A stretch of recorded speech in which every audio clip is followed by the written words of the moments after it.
मेधा शुरू से ही पढ़ने में होशियार और मेधावी छात्रा थी। अच्छी पढ़ाई के बाद अच्छा कॉलेज सिलेक्शन और फिर बहुत अच्छी जॉब। तूने तो मेरा नाम रोशन कर दिया मेधा। अरे लेकिन ये जो काम करने का तरीका है ना, इसे बदल ले। 18 घंटे काम करेगी तो कल को बच्चा कैसे संभालेगी? तुम्हारी तरह पागल नहीं हूँ माँ, जो बच्चे और परिवार में फंस जाऊँ। मैं तो जिंदगी खुल कर जीऊंगी। सब कहने की बात होती है बेटा, अपने बच्चे का सुख हर कोई चाहता है। वक्त बीतता है और मेधा की शादी हो जाती है। शादी के कुछ सालों में ही मेधा एक सुंदर से बेटे की माँ बन जाती है। अरे यार, मेरी मैटरनिटी लीव खत्म हो रही है, क्या करे? माँ भी नहीं आ सकती, कैसे मैनेज करूँ? ऐसा करते हैं, इसके लिए एक केयर टेकर रख लेते हैं, वो देखा करेगी इसे। मेधा को पति की बात जंच जाती है और वो केयर टेकर की तलाश शुरू कर देती है। एक दिन उन लोगों के घर एक महिला आती है जो दिखने में पढ़ी लिखी लगती है। जी, क्या काम है आपको? मैम, मेरा नाम स्नेहा है। आपका एड देखा केयर टेकर का, क्या मैं आपके यहाँ काम कर सकती हूँ? हाँ, क्यों नहीं, लेकिन आप तो अच्छे घर की लगती हैं, फिर नौकरी क्यों?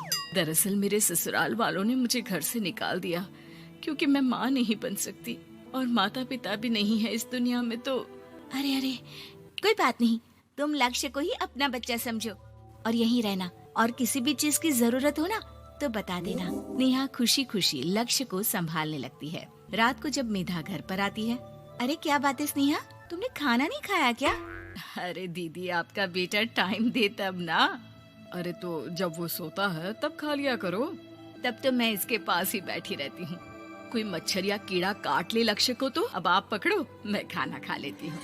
स्नेहा वहाँ से चली जाती है। बहुत ही अच्छे से ख्याल रख रही है ये लक्ष्य का। मेधा, इतना तो शायद तुम भी ध्यान नहीं देती। मेधा को पति की बात बुरी तो लगती है लेकिन कुछ नहीं कहती। धीरे धीरे स्नेहा मेधा और उसके पति के साथ बाहर भी जाने लगी। सुनो, स्नेहा को भी बाजार ले चलते हैं, वो क्या है ना, लक्ष्य को देख लेगी जब तक मैं शॉपिंग कर लूंगी। हाँ चलो, वैसे मैं चाह रहा था कि लक्ष्य को लेकर हम दोनों ही चलते। क्या यार, तुम तो फ्री में इमोशनल हो जाते हो, कितना देख लेंगे हम दोनों मिलकर, ले चलो उसे। कार से निकलकर मेधा और लक्ष्य रोड क्रॉस कर रहे थे कि सामने से कार आ जाती है। मेधा का ध्यान नहीं होता लेकिन स्नेहा तुरंत लक्ष्य को मेधा से छीन लेती है। मेधा गिर जाती है और कार मेधा को छूकर निकलती है, जिससे मेधा को खून आ जाता है। पति मेधा को हाथ देकर उठाता है। स्नेहा लक्ष्य को लेकर गले लगाई रहती है। थैंक्स स्नेहा, मैंने तो ध्यान ही नहीं दिया था कि कार आ रही है। स्नेहा का गुस्सा मालकिन पर टूट पड़ता है।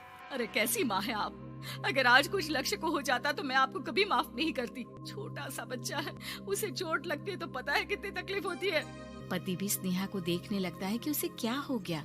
मेधा को स्नेहा पर काफी गुस्सा आ जाता है। घर आकर कहती है, देखो स्नेहा, माना तुम लक्ष्य को बहुत प्यार करती हो, लेकिन वो मेरा बेटा है, मैं कभी जानबूझकर उसके साथ बुरा नहीं कर सकती, समझी? मुझे माफ कर दीजिए, मैं लक्ष्य को लेकर कुछ ज्यादा ही सेंसिटिव हो चुकी हूँ। मैं ध्यान रखूंगी कि आगे से ऐसा ना हो।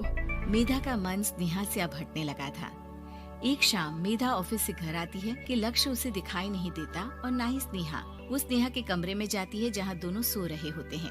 अरे स्नेहा, लक्ष्य को आज इस कमरे में क्यों सुला दिया? दीदी, मुझे नींद आ रही थी, ऐसे में उसे कमरे में अकेले लिटाना मुझे ठीक नहीं लगा।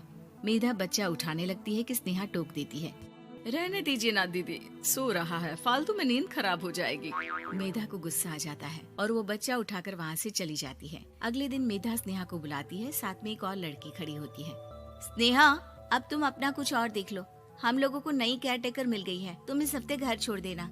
स्नेहा का मन लक्ष्य को छोड़ने का नहीं करता, लेकिन नौकरी तो नौकरी होती है ना।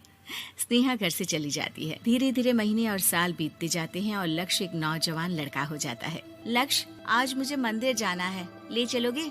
ठीक है माँ, एक काम करके अभी वापस आता हूँ, तब तक आप और पापा दोनों तैयार हो जाइए। दोनों तैयार होकर बैठ जाते हैं लेकिन लक्ष्य काफी देर तक नहीं आता। अरे मेधा, फोन तो करो लक्ष्य को, देखो क्या हो गया उसे।